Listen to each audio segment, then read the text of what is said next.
pense et réfléchis. Bonjour à toutes et à tous, nous sommes heureux de vous retrouver sur le plateau de questions et réflexions. Aujourd'hui, le thème que nous allons aborder, c'est reconnaître les vrais serviteurs de Dieu. Alors pourquoi ce thème ? La Bible nous dit qu'il va s'élever des faux Christ, des faux prophètes, qui auront pour objectif de séduire, s'il était possible, même les élus. Donc nous devons être vigilants quant au choix de nos conducteurs. C'est pourquoi nous avons invité le pasteur Moshe avec nous pour répondre à toutes nos questions. Bonjour pasteur. Bonjour. Vous pouvez nous transmettre vos questions par le chat internet et le diacre Patrick qui est sur place nous donnera vos questions. Bonjour Patrick. Bonjour Mylène. Alors pasteur, pour commencer, est-ce qu'un chrétien doit obligatoirement avoir un berger ? Je répondrai à cette question par un verset biblique. Nous lisons dans Matthieu 9, peut-être même 2 ou 3 versets. Matthieu 9, 36 à 38. C'est le Seigneur Jésus qui parle. Voyant la foule, il fut ému de compassion pour elle, parce qu'elle était languissante et abattue, comme des brebis qui n'ont point de berger. Alors il dit à ses disciples, la moisson est grande, mais il y a peu d'ouvriers.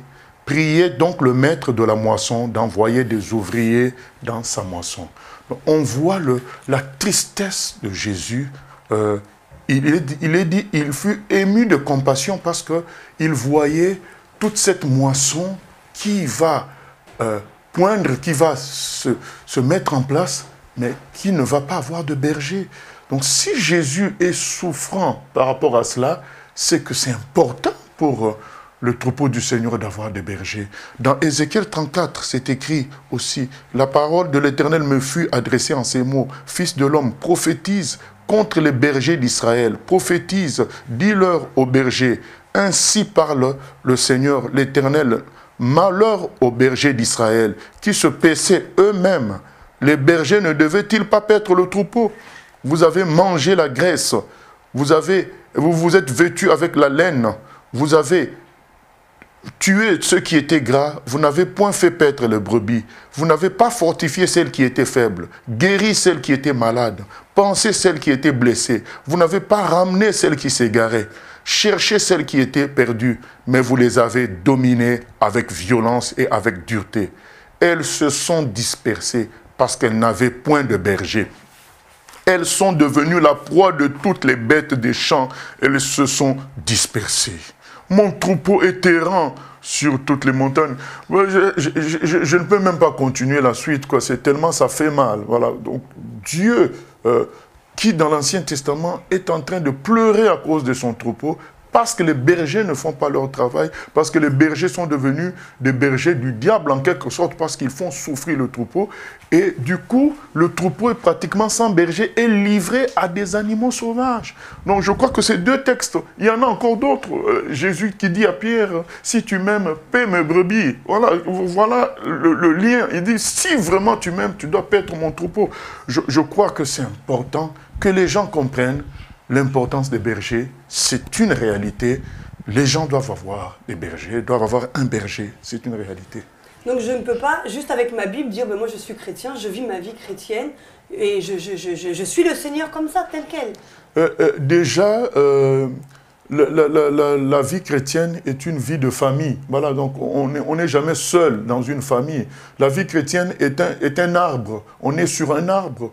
Et quand on est un arbre, on est toujours, quand on est sur l'arbre, on est une branche, on est toujours en connexion avec les autres branches. On est même sur une branche qui est liée à d'autres branches, et il y a d'autres branches qui nous sont voisines, branchées sur la même sous-branche. Voilà, c'est ça la vie chrétienne. Donc, quelqu'un qui dit « je suis seul, je mène ma vie tout seul », déjà, il n'est pas dans la vie chrétienne, il n'est pas dans la branche, voilà, il n'est pas dans l'arbre. Voilà, rien que ça, c'est un problème. Et en plus, comme on vient de lire, tout le monde n'a pas l'appel pour être berger. Il y a des bergers, il y a le troupeau. Si quelqu'un est même berger, même lui, dans son appel, s'il est berger, il a besoin, pendant un certain temps, d'avoir un berger lui-même. Peut-être viendra un jour où lui aussi sera le berger d'un troupeau. Mais que l'on ait cet appel ou pas, il y a l'idée du groupe qui est là, l'idée du corps de Christ, l'idée de l'arbre et des branches, je crois qu'un chrétien qui dit « je vis tout seul » n'a pas compris, Christ n'a pas compris la famille de Dieu, n'est pas, peut-être pas chrétien, quoi. Mais vous parlez d'appel, donc je ne peux pas me revendiquer pasteur comme ça en disant ben, j'ai des connaissances, je vais m'occuper d'un troupeau. Non, la Bible nous montre que tout se passe par transmission. Voilà, les choses se passent toujours par transmission. Ceux qui ont été appelés avant transmettent à ceux qui viennent après. Il n'y a jamais quelqu'un qui s'autoproclame. Maintenant, il y a des cas où Dieu peut nous appeler. D'ailleurs, il n'y a pas de cas. Tout le monde est appelé seul dans un premier temps. C'est une affaire entre toi et Dieu. Mais comme on est appelé à œuvrer dans une famille, à œuvrer dans une communauté, on ne va pas s'imposer. C'est en définitive la communauté qui nous établit. David avait été appelé seul à travers Samuel. Mais il est venu un temps où on l'a reconnu comme roi à Hébron, ensuite à Jérusalem, par le peuple. Voilà, parce que tu vas diriger des gens, tu ne vas pas dire c'est moi. Mais si tout le monde devait dire tout ça, c'est la confusion. Chacun dira c'est moi, c'est moi, c'est moi, c'est moi. Et qui, le peuple va suivre qui? Donc à un moment donné, après que Dieu nous ait appelés seul à seul, ou avec un petit nombre de témoins, il va faire en sorte que le troupeau voit en nous le berger qu'il a désigné pour nous. Et il y aura une certaine reconnaissance de l'ensemble de la communauté par rapport à nous. D'accord. Donc maintenant, on a bien compris qu'on devait avoir un berger. Mais alors, comment choisir un berger? Est-ce qu'il y a des critères particuliers avant de dire tel est mon berger, tel est mon berger? Jean 10, 27, hein, le Seigneur dit mais mes brebis entendent ma voix et elles me suivent. Et le Saint-Esprit, dans Jean 16, 13, c'est écrit aussi que le Saint-Esprit nous conduira dans toute la vérité. Lorsqu'on associe ces deux passages, on comprend que le Saint-Esprit mettra dans le cœur de chacun que voilà le berger que je te désigne, le conducteur que je désigne, que tu devrais suivre pour t'approcher de moi, pour qu'il t'enseigne sur moi. Voilà, comme c'est écrit dans 1 Corinthiens 11, 1, « Soyez mes imitateurs », Paul dit, comme je le suis de Christ. Voilà, donc le Saint-Esprit nous désignera la personne que nous devons écouter pour imiter Christ. Voilà, c'est ça qui doit se passer.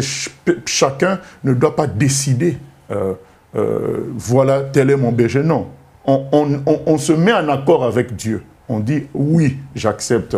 Voilà, d'une certaine manière, Dieu te montre. Je me souviens, une fois, il y a un couple qui était venu, il y a 10 ans environ, plus de 10 ans environ, me voir pour me dire, nous avons observé comment tu travailles, nous avons observé l'église, nous pensons que c'est ici qu'on doit s'installer. Moi, je leur ai dit, c'est pas mal ce que vous dites, mais ce n'est pas la voie biblique. La voie biblique veut que, même si vous m'avez trouvé correct, ou l'église, que le Saint-Esprit vous dise de vous soumettre, de suivre le travail qui se fait ici, ensemble qu'on travaille, parce que le jour où il y aura des difficultés, c'est le Saint-Esprit qui vous dira, vous sortez ou pas.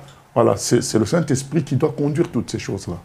Mais là, ce que vous nous dites, c'est par rapport aux chrétiens qui ont assez de maturité. Généralement, les chrétiens qui se convertissent, ils suivent le berger dans l'assemblée dans laquelle ils se sont convertis. Maintenant, comment savoir si ce berger-là est un bon ou pas? Dieu maîtrise tout. Donc, si Dieu permet que des gens t'amènent au Seigneur, forcément, c'est qu'il a... c'est lui qui veut que pendant un temps, tu les suives, même, ou bien pendant plus longtemps que ça. Voilà, ça. Dieu maîtrise tout quand même. Donc, c'est pourquoi le problème quand même le plus important, c'est la conversion. Quand on est vraiment brebis du Seigneur, il s'occupe de nous. Pendant un temps, il peut nous laisser entre les mains d'un sous-berger, mais lorsqu'il voit que le sous-berger s'écarte, il va nous faire comprendre cela pour que nous sortions de l'endroit. À nous d'être soumis d'abord au grand berger Jésus par son esprit qui, à un moment donné, nous montrera la réalité du sous-berger que nous suivons pour dire non, ce n'est plus bon là, il faut que tu sortes. Donc on doit obéir au Christ, on doit obéir au Saint-Esprit et suivre Jésus là où il va nous amener. Donc d'où le but d'avoir une véritable relation avec Dieu pour savoir... Effectivement, on doit, en tant que chrétien, se dire que c'est Jésus, mon premier berger, mon grand berger. C'est lui que je suis. Maintenant, il y a des sous-bergers qui m'aident à suivre Jésus-Christ. Maintenant, quand le grand berger ne veut plus qu'on soit sous un sous-berger, il va nous faire connaître ça d'une manière ou d'une autre. Ne nous le sentons pas liés par le passé, par des sentiments, par des intérêts. Ce n'est pas bon. Il faut qu'on se départisse de tout ça pour suivre le grand berger où il nous amène. Est-il possible de suivre une femme en tant que berger? Dans tout ce que nous lisons dans la Bible, nous ne voyons pas des femmes bergers, sauf exception. Il y a des parenthèses comme ça, où Déborah ou bien une femme a été reine. C'est des parenthèses. Ça peut se faire en parenthèse, mais la voie normale, c'est que les hommes soient bergers. Vous savez, l'Église, c'est comme la famille. Et dans une famille, il y a un père qui est le chef du foyer, et il y a la femme qui est une aide semblable. Donc c'est dans le même ordre que fonctionne l'Église. Le Seigneur a établi les hommes pour diriger et les femmes comme aide. Mais maintenant, si je suis dans une assemblée où c'est une femme qui est pasteur, je suis dans la fausseté? Je ne peux pas dire on est dans la fausseté, tu es dans la fausseté. On ne sait pas comment Dieu nous a amenés à lui. Voilà. Mais ce qui est sûr, c'est que c'est un temps de transition. Tu ne peux pas rester là définitivement, puisque l'assemblée telle qu'elle fonctionne, elle n'est pas selon la volonté de Dieu. Une femme ne peut pas diriger les hommes. D'accord. Jacques Patrick, vous avez des questions? Oui, il y a déjà plusieurs questions internautes. Je vais commencer par la première. Venant d'un pays autre que la France, où nous avions une assemblée et un berger, puis arrivés en France, nous rejoignons l'église locale avec un nouveau berger. Pouvons-nous avoir plusieurs bergers? On peut avoir plusieurs maîtres, mais en un instant, à un moment donné, en un temps donné, avoir un seul berger. Mais il y a des gens qu'on peut écouter, des gens qui vont être de bons conseillers pour nous. Il n'y a pas de problème pour ça. Mais avoir un seul berger, parce que le problème c'est quoi? C'est que l'Église est en construction, est en travail. Voilà, donc je ne peux pas être à Stockholm, en Suède, et dans une église, ne pas y travailler, et travailler avec des gens qui sont en Australie. Mais je vais travailler comment? L'Église est appelée à être le sel de la terre, la lumière autour d'elle. Et donc forcément, je dois avoir un berger à Stockholm pour pouvoir travailler avec lui pour notre localité, notre pays, là où je suis, même si je peux continuer à recevoir des conseils venant d'ailleurs. Voilà, donc il y a quand même l'idée de structure qui est en travail. Donc je vois mal qu'on ait plusieurs bergers. On va suivre quelle structure, parce qu'elles peuvent se contredire dans leur orientation, même si elles ne se contredisent pas dans la parole, mais dans leur orientation de travail. Donc je crois que dans la logique de travail, il faut qu'on ait un berger en localité, et on peut avoir peut-être plusieurs conseillers, pas trop non plus, à l'extérieur. Voilà. Justement, ça nous emmène à une deuxième question qui un peu sur ce que tu viens de dire. Donc l'internaute demande, peut-on être dans un pays et avoir son berger dans un autre pays? Mais voilà, si on est dans un pays et qu'on n'a pas de berger dans ce pays-là, effectivement, à distance, quelqu'un peut nous aider et toujours rester comme notre support pour nous faire grandir et nous faire entrer dans l'appel de Dieu. Mais si on est déjà dans une localité et qu'il y a une équipe sur place qui travaille, et qu'on est dans cette équipe-là, on travaille avec cette équipe-là. Celui qui est à distance peut être juste un conseiller. D'accord. Est-ce à la brebis d'aller vers le berger, ou bien le berger peut-il dire ouvertement à la brebis qu'elle doit rester à ses côtés pour suivre l'enseignement du Seigneur? Ça, c'est une exception. Que le berger parle, c'est qu'une exception. En réalité, c'est la brebis qui reconnaît le berger. Les gens qui s'imposent sur les gens pour dire « je suis ton pasteur, je suis ton berger », ce n'est pas biblique. On a dit dans Jean 10, 27, c'est dit « mes brebis entendent ma voix et me reconnaissent et me suivent ». C'est les brebis qui doivent venir dire « j'ai entendu la voix de Dieu, j'ai compris, hein, dans ma relation avec Dieu, j'ai compris que c'est toi qui es le sous-berger que Dieu a désigné pour moi. Voilà. Maintenant, il y a des cas exceptionnels où on peut être amené à dire à quelqu'un, écoute, tu n'as pas compris dans tout ceci que finalement Dieu te demande que tu sois sous mon autorité. Voilà, ça c'est vraiment exceptionnel, mais ce n'est pas la voie normale. On ne doit pas s'imposer sur les autres. Et quel est le danger pour eux, pour ceux qui les suivent? Je n'ai pas compris la question. En fait, c'est la suite, bon, la suite de sa question. Je prends l'autre, puisque la personne a posé plusieurs questions. Et c'est la suite qu'elle me dit.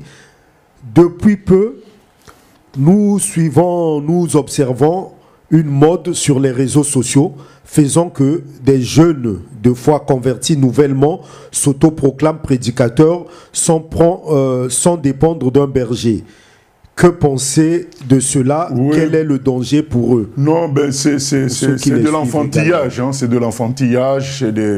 C'est ce qu'on appelle un zèle amer. Donc la Bible nous montre que tout se fait toujours par transmission. Les anciens transmettent aux nouveaux. Les gens qui font les choses, ça peut se faire ponctuellement. Mais quand ça devient à longue durée comme ça, sans berger, on fait ce qu'on veut. C'est pas biblique. D'ailleurs, il est écrit dans la parole qu'il ne faut pas donner des responsabilités à un nouveau converti parce que le diable risque de le détruire. Voilà. Il y a des choses qu'on doit apprendre des anciens. C'est très important que personne ne se méprenne parce qu'il sent en lui une sorte de feu, une sorte de puissance. Attention, il y a des réalités, il y a des ennemis. Et pour cela, on a besoin de suivre d'abord un berger, un ancien qui va nous mettre sur les rails.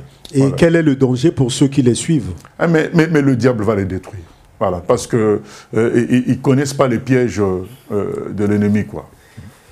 Je n'ai pas d'assemblée dans les environs de mon domicile. Je vous suis, votre église, vos activités à distance, et me considère comme étant de votre assemblée. Faut-il faire une démarche en particulier pour que vous soyez mon berger? La seule démarche, c'est un contact où on se parle et puis on se dit les choses, oui. C'est dans le but, c'est pas dans le but de contrôler la personne, c'est dans le but que la personne sache que en cas de souci, parce que suivre tout simplement par Internet comme ça, c'est très bien.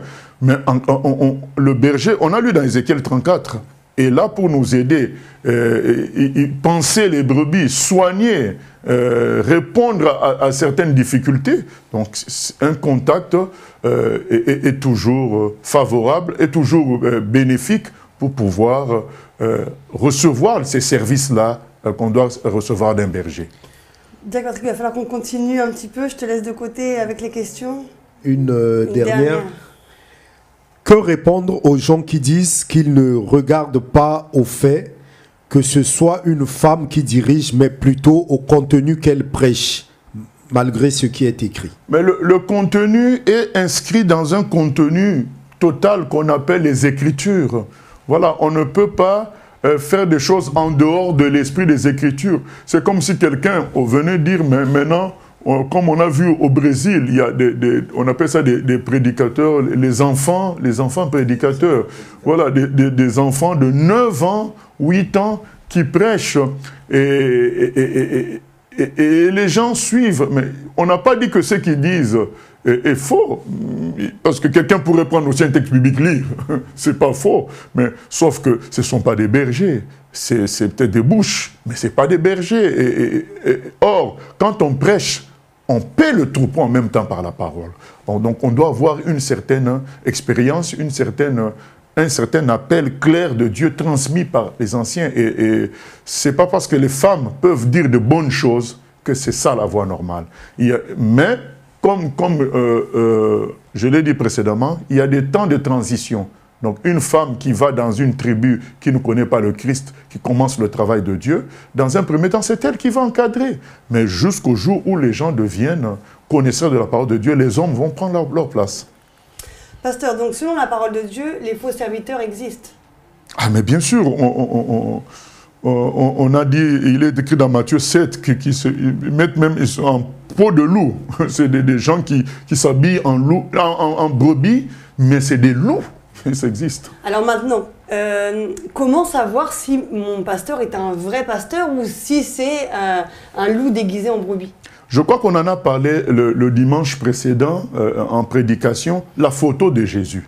Tout chrétien doit avoir une photo de Jésus. C'est-à-dire ce qui est essentiel à connaître sur Jésus-Christ. Tout chrétien, savoir comment Jésus a vécu, comment il parlait, de quoi il parlait, comment il se reliait avec Dieu.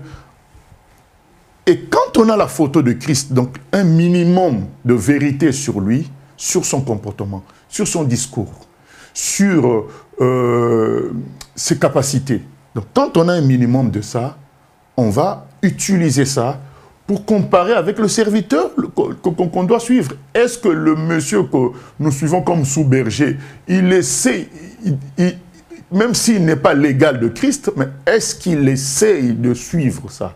Est-ce qu'il veut suivre ça? Est-ce que c'est ça qu'il préconise? Donc on va comparer les discours. Un exemple simple, quand on voit des gens qui parlent de leur monsieur, par exemple là, de KICC Hashimolo, qui va parler qu'il a 2 Hammer, 3 Mercedes, 4 ceci. Mais quand tu as lu l'évangile, tu sais que Jésus n'aurait pas parlé comme ça. Donc quand tu as la photo de Christ, tu sais que là, c'est pas Christ. Hein. Lui, Christ, il a dit qu'il n'avait même pas d'endroit où dormir. Non pas qu'on appelle tout le monde SDF, non, pas du tout. C'est juste dire, mais voilà quel a été son discours. Il n'a pas cherché l'argent. Il n'a pas demandé l'argent aux gens. Quand on écoute un prédicateur qui dit qu'il faut marquer son temps, être le meilleur de son temps, on comprend que ce n'est pas Christ, parce que Christ a dit que quand tu arrives quelque part, tu dois te mettre à la dernière place. Voilà. Donc, c'est cela. Donc, tout chrétien, qui que tu sois, tu dois lire l'évangile de Luc, de Jean, relire ça pour avoir la photo de Jésus gravée en toi. C'est ça qui te permettra à chaque fois, par comparaison, de savoir là où tu es, à quel niveau le berger est, à quelle distance le berger est de Jésus, et s'il veut bien rattraper Jésus. Voilà. Donc, s'il ne veut pas rattraper Jésus, il reste dans un système, ce n'est pas un bon berger. S'il veut rattraper Jésus, eh bien, on va l'aider ensemble, nous allons tous rattraper Jésus. Est-ce que les miracles peuvent être un argument pour suivre un serviteur de Dieu en disant « mais il fait des miracles, il est forcément de Dieu ». Mais non, mais justement, c'est ce qui est écrit dans Matthieu 24, 24. Qu'est-ce qui est dit dans Matthieu 24, 24? C'est dit... D'ailleurs, c'est simple à mémoriser, c'est 24-24. C'est écrit, car il s'élèvera de faux Christ et de faux prophètes, ils feront de grands prodiges et des miracles au point de séduire, s'il était possible, même les élus. Ce ne sont pas les miracles qui fixent la qualité d'un serviteur de Dieu. Et encore, qu'est-ce qu'on appelle miracle aujourd'hui? C'est ça qui est grave, c'est qu'on appelle le fait que les gens tombent quand on souffle sur eux, on appelle ça miracle. Ce ne sont pas des miracles. Quand les gens s'agitent, entrent en transe, on appelle ça puissance de Dieu. C'est pas ça. Jésus, quand il a prié pour les gens, vous avez vu quelqu'un entrer en transe, tomber ou quoi que ce soit? Non, pas du tout. Jésus a ressuscité les morts, il a guéri, il a donné la vue aux aveugles. Aujourd'hui, même ces miracles-là, on ne les voit pas. Même si ça pourrait se faire, ce n'est pas une raison pour dire que quelqu'un est vrai. La raison pour dire que quelqu'un est vrai, il doit imiter Christ, il doit lui être semblable, il doit prêcher comme Christ, prêcher la doctrine de Christ. Voilà. C'est comme ça qu'on reconnaît quelqu'un qui est vrai. On a fait une émission sur l'argent. Est-ce qu'un serviteur qui fait des appels de fonds ou souvent des appels aux offrandes, est-ce que ça peut démontrer qu'il n'est pas dans la vérité? Déjà, si un serviteur fait de l'argent une condition de bénédiction sur les autres, par exemple une condition pour que les gens écoutent sa parole, écoutent la parole qu'il prêche, une condition pour que les gens écoutent la musique qu'il chante, une condition pour que les gens assistent à un séminaire, il n'est pas dans la parole de Dieu, parce que c'est écrit dans Matthieu 18, vous avez reçu gratuitement, donné gratuitement. Je ne dis pas qu'il n'est pas vrai serviteur. Certains l'ont fait par imitation. Voilà. Mais ce n'est pas correct. C'est pas correct. Et donc, quand les gens font des appels de fonds intempestifs, systématiques, nous sommes dans le manque de foi. Le Seigneur, quand il a envoyé ses apôtres, et il leur a demandé de ne rien prendre. Et quand ils sont revenus, il a dit, est-ce que vous avez manqué de quelque chose? Ils ont dit, on a manqué, on avait tout ce qu'il fallait. Maintenant, on voit dans les Écritures Paul faire une demande, un appel de fonds ponctuel pour aider l'église de Jérusalem. Donc les appels de fonds ponctuels, ça peut se faire comme David a fait un appel de fonds pour construire le temple. C'est ponctuel. Mais quand les gens font ça systématiquement et mettent sur le dos des gens la réussite de ce qu'ils font avec le Seigneur en disant « vous n'avez pas assez contribué, c'est pourquoi on n'a pas pu faire tel projet », ce ne sont pas des serviteurs de Dieu, puisque si c'est des serviteurs de Dieu, c'est Dieu qui doit pourvoir à tout ce qu'ils vont faire. Et les autres, quand on appelle les autres à faire quelque chose, c'est afin qu'ils soient ouvriers avec nous. Ce n'est pas parce que nous dépendons d'eux. Et ça doit être ponctuel et non pas systématique. D'accord. Pasteur, on a vu, excuse-moi, tout à l'heure, on a vu qu'il y avait peu de bergers. Alors, j'ai pas de berger, je vais un petit peu sur Internet scruter ce qu'il y a. Comment je peux savoir si tel prédicateur est un bon, puisque je le regarde, je le vois que sur Internet, j'écoute que ses prédications. Alors, sur quoi je peux me baser pour le suivre ou ne pas le suivre? Le discours. Donc, qu'est-ce que cette personne apporte comme discours? Si c'est un discours qui est semblable à celui de Christ et des apôtres, c'est déjà bien. Je ne dis pas que forcément c'est un vrai. Je dis tout simplement que c'est déjà bien. Je sais que le discours, il est biblique. Et nous devons prendre l'habitude de nous comporter comme les chrétiens de Béret dans Actes des Apôtres, chapitre 17. Paul avait une certaine puissance dans la parole et dans les miracles. Mais pourtant, ces gens-là, quand ils écoutaient Paul, ils vérifiaient si ce que Paul disait était dans les Écritures. Et on a un autre exemple. Il y a une dame qui suivait Paul dans Acte 16 en disant « Ceux-ci », en criant « Ceux-ci sont les vrais serviteurs de Dieu ». Voilà, elle disait quelque chose de correct. Mais à un moment donné, Paul a chassé l'esprit qui parlait à travers elle. Donc, ce n'était pas Dieu, c'était un mauvais esprit. Voilà. Mais que les choses soient déjà correctes. Hein. Vous avez vu, Paul n'a chassé l'esprit qu'après plusieurs jours. Mais au début, on se dit, bon, c'est bien, c'est correct, c'est biblique. D'où l'importance que chacun lise sa Bible, lise surtout les évangiles pour connaître Jésus et son discours. Et après, à chaque fois comparer, ah ben, tout ce qu'il a dit là, bon, c'est dans la Bible, les versets sont là, c'est bon, c'est correct. Maintenant, avant de faire de quelqu'un comme ça son berger, ben, il faut un contact pour savoir, effectivement, c'est quoi. Est-ce que lui-même vit ça? Il faut un certain contact. Et ne serait-ce que parler, échanger. Voilà. Et c'est pour aller plus loin. Mais juste écouter comme ça, parce que pour moi, quand quelqu'un écoute régulièrement, je pense qu'il va commencer à aller plus loin. Ça devient vraiment un berger. Donc, il faut prendre contact, discuter, échanger vraiment avec la personne pour le connaître à minima. Voilà. Et après, le reste, c'est Dieu qui conduira. Oui, pasteur, tout à l'heure, tu as dit il y en a par rapport aux appels d'argent, aux appels de fonds. Tu as lu un verset, Matthieu 18, qui dit vous avez reçu gratuitement, donné gratuitement. Et tu as dit qu'il y en a qui le font par imitation.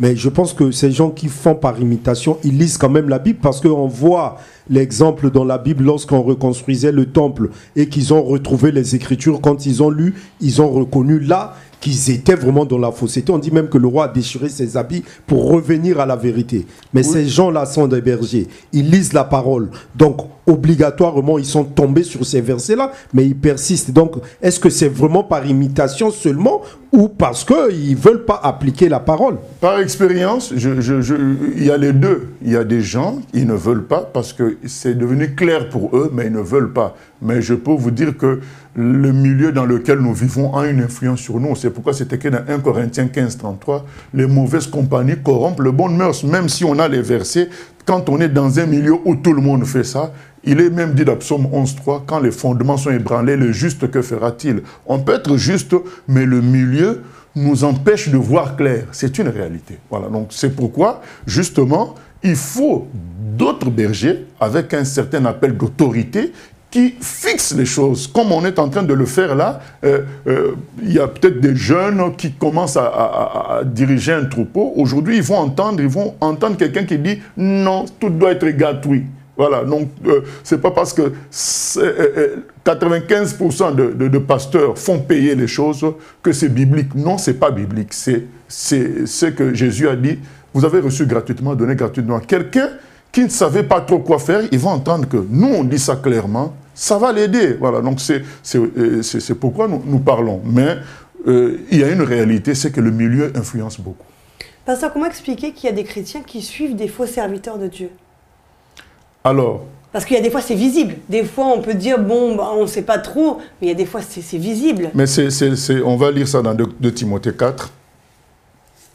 C'est bien de lire, de voir qu'en réalité, tout est prédit dans la parole de Dieu. Donc, c'est pourquoi j'exhorte les bien-aimés à lire la parole. Voilà. Parce que tout est dedans. À aimer la parole, à considérer que la parole résout tout. Dans 2 Timothée 4, c'est écrit quoi?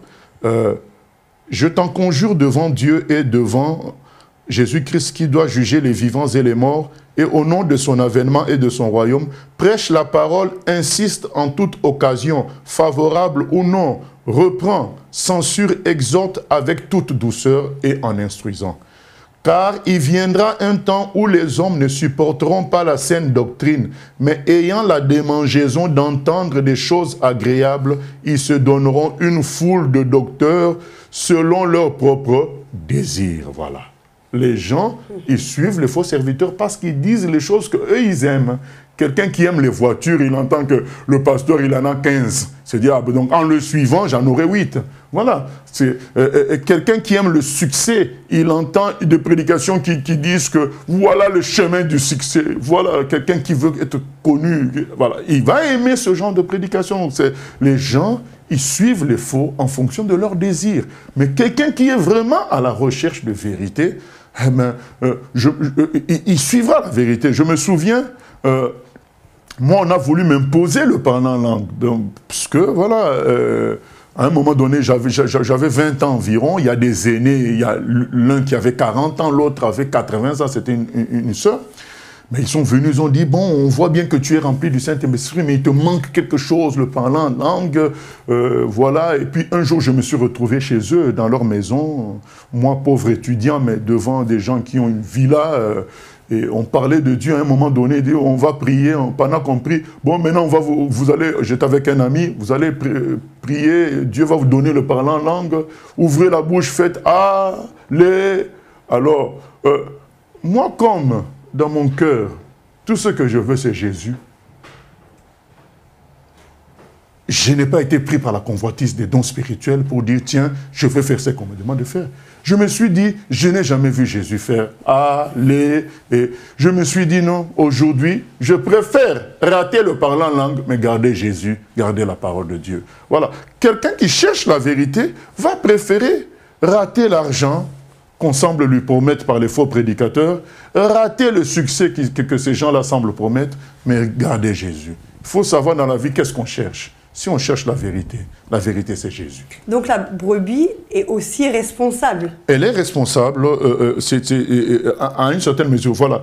Vous savez, Dieu sait que la brebis n'est pas capable de tout comprendre. C'est vrai que si on prend la Bible, faire des débats sur les doctrines, sur tout ça, tout le monde n'a pas cette capacité-là. Mais Dieu a donné une capacité simple à toute brebis, celle de reconnaître le vrai berger. Il n'a pas donné la capacité de comprendre des choses complexes aux brebis. Ce n'est pas donné à tout le monde. D'ailleurs, même Pierre reconnaît que Dieu a donné des choses complexes à Paul. Même Pierre en parle dans 2 Pierre chapitre 3. Il a dit les choses complexes dont Paul parle. Voilà. Il reconnaît que même en tant qu'apôtre, Paul, dans les choses complexes, a une autre dimension. Voilà. Mais il a donné à tous une capacité, celle de reconnaître le bon berger, avec un minimum de choses. Et déjà reconnaître le grand berger Jésus. C'est simple quand on lit les Écritures. Et tous les chrétiens ont la capacité de voir que celui-là, ce qu'il veut, c'est Jésus. Ce qu'il veut, c'est la vérité. Mais il y a les désirs, il y a les convoitises, il y a la culture, il y a le passé des uns des autres qui fait que, ah mais bon, ils parlent bien, mais ils n'ont même pas de grande salle. Ils parlent bien, mais il n'a pas de voiture. Voilà, donc il y a des choses qui influencent, qui font qu'il y en a qui vont préférer celui qui a une salle de 15 000 places, parce qu'il se dit, s'il en a, c'est que Dieu est avec lui, ça marche. Mais ce n'est écrit nulle part. Le problème, c'est que ce n'est écrit nulle part. C'est même dit le contraire dans la Bible, que large est le chemin qui mène à la perdition. Et beaucoup prennent ce chemin, et étroit est le chemin qui mène au ciel, et peu de gens le trouvent. Voilà. Donc les gens se basent sur des choses qui ne sont pas écrites pour suivre les serviteurs. Alors on doit se baser sur la photo de Jésus. Comment je peux faire si je trouve que mon frère ou ma sœur suit un mauvais berger? Comment je peux l'aiguiller pour lui dire « fais attention » Discuter du vrai évangile, sans accuser. Dans un premier temps, parler de la vraie parole. Parler de la vraie parole, discuter de la vraie parole, échanger sur la vraie parole, sans accuser. Et quand quelqu'un maintenant s'habitue à manger une nourriture propre, c'est là qu'il pourra réaliser que ce qu'il mange ailleurs, c'est de la nourriture sale. Voilà, donc c'est échanger sur les Écritures, sur la parole. Parce que souvent, nous, on va directement accuser, mais ton serviteur, là, ton berger, il est faux, il fait ceci, il fait cela. Et les gens, comme notre chair n'est pas encore tuée, comment dire, n'est pas encore, on n'est pas encore mort, on n'est pas encore régénéré plutôt, excusez-moi. Il y a parfois l'orgueil qui agit, la personne se cabre en disant « Non, je n'ai pas échoué en choisissant ce berger-là ». Et il va chercher à se défendre. Alors commençons par donner la vraie parole, la bonne nourriture. Et à un moment donné, la personne réalisera que ce qu'elle mange là-bas, c'est autre chose. Et c'est la nourriture avariée. Et le Saint-Esprit peut nous conduire aussi à un moment donné, dire directement, clairement aussi, que là où tu es, c'est pas correct à cause de ceci, de cela. Voilà. Mais qu'on ne soit pas pressé de vouloir corriger, mais qu'on soit calme, qu'on se dise, ben, je vais faire un travail avec l'Esprit, quoi. D'accord. Oui, pasteur, il y a encore des questions, mais bon, les internautes citent quand même les noms de ces pasteurs-là. Beaucoup de pasteurs célèbrent actuellement, entre parenthèses, je sais pas, je sais que tu en as déjà parlé également, donc ils ont mis entre parenthèses, ils ont cité 2 noms.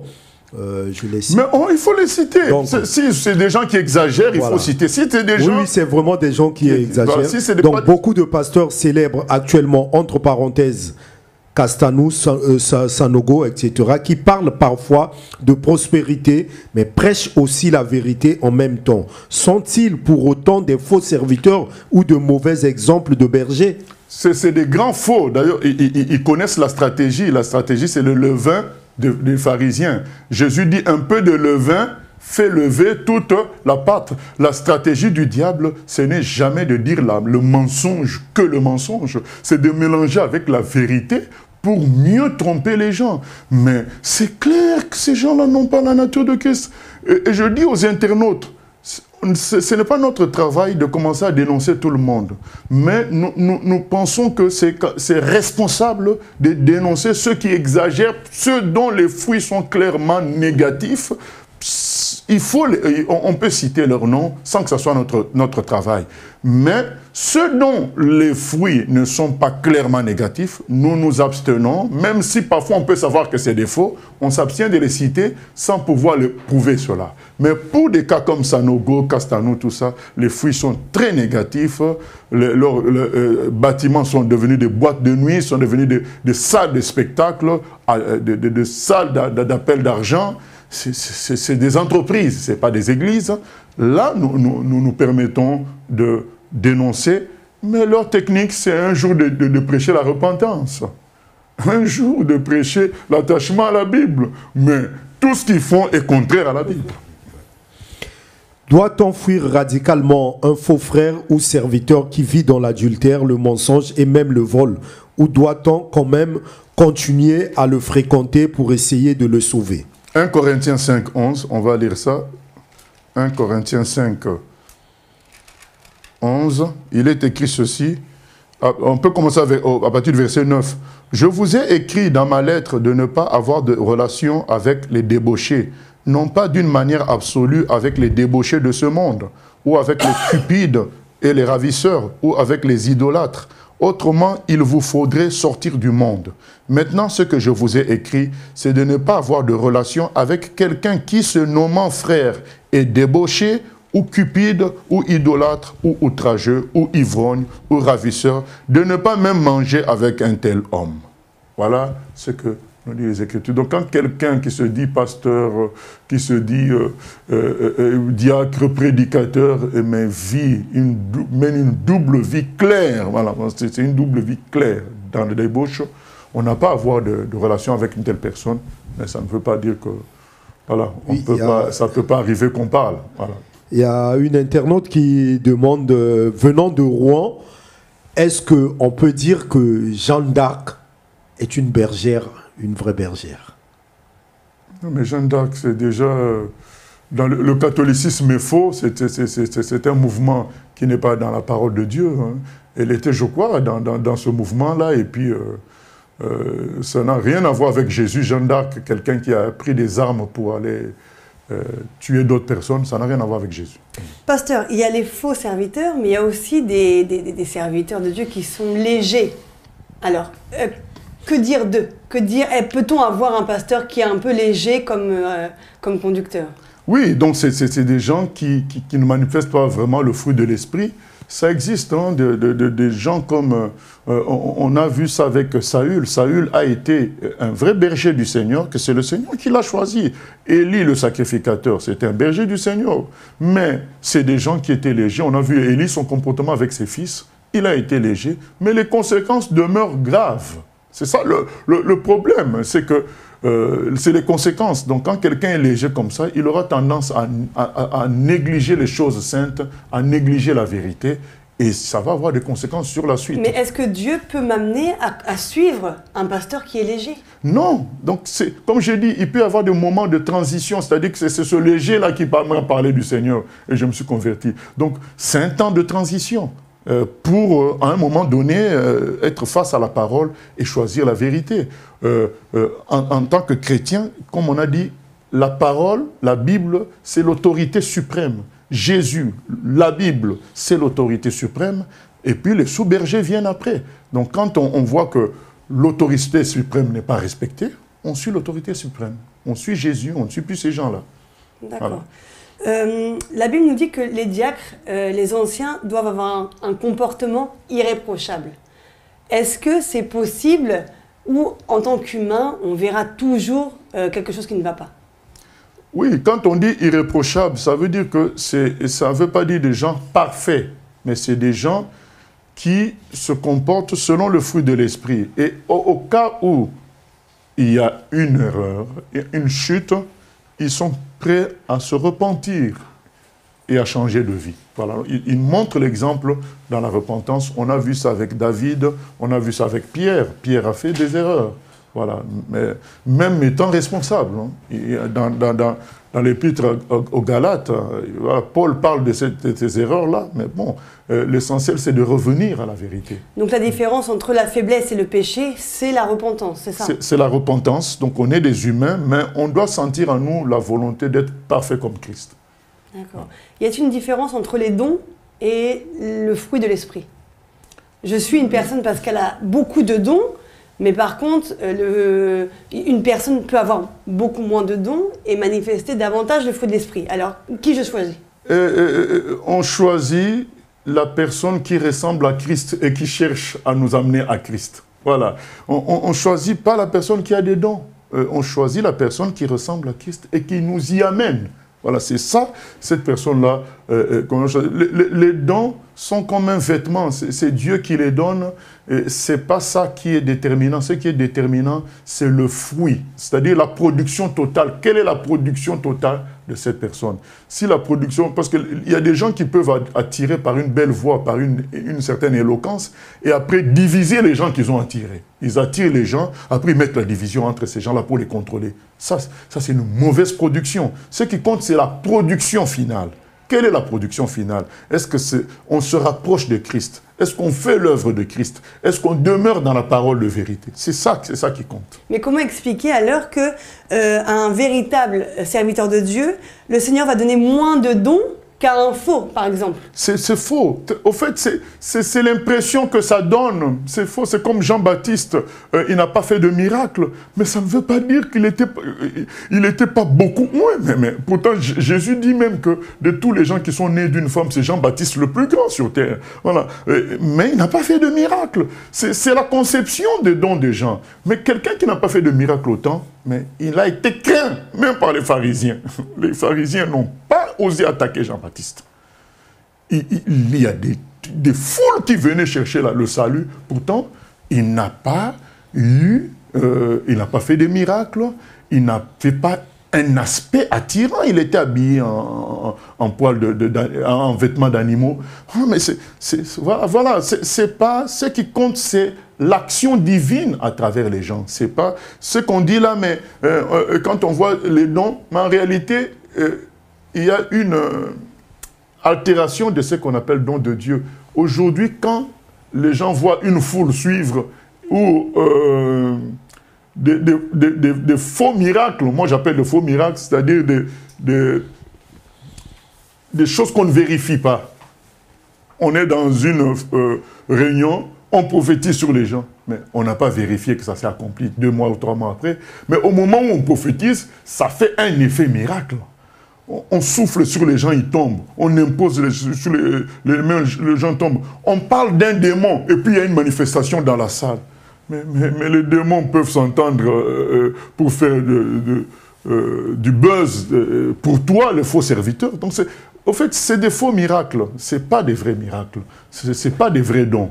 Le vrai don, c'est transformer les gens à l'image de Christ. C'est ça le vrai don. D'accord. Mais là, on parle plus de signes, de miracles. Mais il peut y avoir un serviteur qui soit, oui, qui est le fruit de l'esprit, mais il n'est pas très éloquent. J'ai pas envie de l'écouter. Il ne m'intéresse pas dans son éloquence. Ben, on doit changer. On doit changer. On doit, nous, être attirés par le contenu. On doit changer. C'est le contenu qui compte et c'est surtout l'Esprit de Dieu. Moi, je comprendrais que certains disent, mais voilà, c'est vrai que je ne sens pas comme si c'est l'Esprit qui parlait, je sens plus que c'est l'homme qui parle. Là, je comprendrais. Mais parler d'éloquence, de beauté dans la façon de parler, tout ça, ça ne compte pas pour Dieu. L'apôtre Paul a dit dans 1 Corinthiens, lorsque j'étais parmi vous, j'étais humble, j'étais faible. Mais vous avez vu ce que l'Esprit a fait. Voilà. Malgré le fait que je n'étais pas éloquent. Parce que nous, quand on lit les lettres de Paul, on le trouve éloquent. Mais lui-même, il dit que quand il était parmi les Corinthiens, il n'était pas spectaculaire dans sa diction. Voilà. Mais il a dit même, vous avez vu que l'Esprit vous a touché, vous a converti. Voilà, c'est ça qui compte, l'action de l'Esprit. Et bien sûr la vérité. C'est les deux là, l'action de l'Esprit et la vérité. Est-ce qu'un véritable serviteur de Dieu peut avoir des failles qui soient visibles pour le troupeau? Oui, on a pris un exemple avec Pierre à un moment donné qui a fait du favoritisme par rapport aux gens qui étaient d'origine juive ou non. Il a favorisé, quand il a vu que les gens de Jacques étaient arrivés dans cet endroit-là, il a fui le contact avec les chrétiens non juifs. Voilà, c'était une faille qui a été visible. Voilà, c'est une erreur et on doit corriger ça. Et ça a été corrigé. Paul lui a parlé en public par rapport à ça. Donc, oui, si un serviteur est dans une faille visible, il faut que les autres... Et c'est un frère, n'oublions pas que les bergers sont des frères. Donc quand on voit une faille visible, en tant que frère, on doit lui parler. D'accord. Et donc, si il ne change pas, c'est que... Mais on applique la même procédure pour tout le monde. S'il ne change pas, on appelle 2 témoins, on en discute. Voilà, ainsi de suite. Et... La brebis peut se permettre... Mais la brebis, c'est une sœur, c'est un frère, et l'autre aussi, c'est un frère, même s'il a un rôle à jouer. C'est une question de rôle, mais ça ne change pas notre statut vis-à-vis de Dieu. On a un statut égal, on est des frères et sœurs, mais maintenant, dans le fonctionnement, que c'est là que les choses changent. Voilà.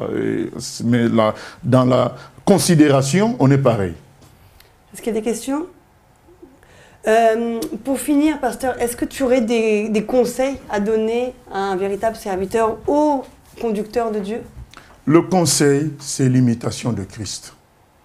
Jésus est notre exemple. Vous savez,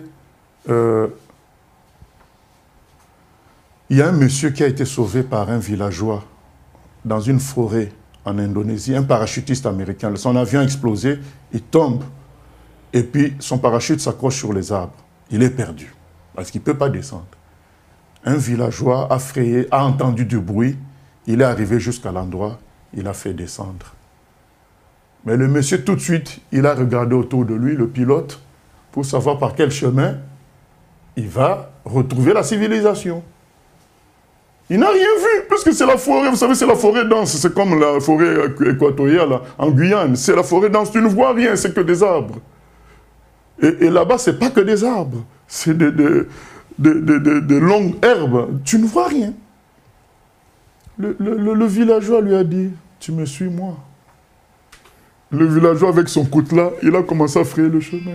C'est une leçon pour nous dire quoi? C'est une leçon pour nous dire la chose suivante. C'est Jésus qui nous a sauvés. Continuons avec lui. Au début, tu ne le connaissais pas. C'est lui qui t'a sauvé. Je parle au serviteur de Dieu. C'est lui qui t'a donné le ministère. Alors, n'imite pas d'autres. Imite celui qui t'a... Suis Jésus. Dès que Jésus t'a donné le ministère, tu commences à regarder à Béni-In. Regarder à un tel qui a réussi. Regarder à... c'est pas bon. Regarde celui qui t'a sauvé. C'est lui qui connaît le chemin, en fait. Jésus a dit, I am the way, je suis le chemin. Il n'y a pas d'autre, c'est lui. Il t'a sauvé, c'est encore lui que tu dois suivre. En tant que berger, si tu veux être efficace dans ton travail. On peut toujours écouter les conseils des aînés, mais c'est Jésus qu'on suit. Si les conseils des aînés ne nous amènent pas à Christ, il ne faut pas qu'on suive ça. Ne cherchons pas la réussite au-delà de Christ. Dieu, plus que nous, veut sauver tout le monde. Dieu, plus que nous, veut qu'on soit glorieux. Jésus, plus que nous, il dit, mon Père, dans Jean 15, veut que vous portiez du fruit. Il le veut. Alors, ne pensons pas que c'est nos méthodes à nous qui vont produire du fruit. Continuons à suivre toujours Jésus.